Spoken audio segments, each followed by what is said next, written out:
Sana şunlar ya. Al bir şey getirin, çok bunları alalım.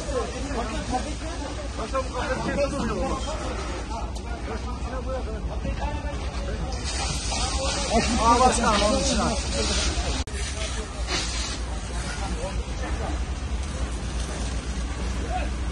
Gel.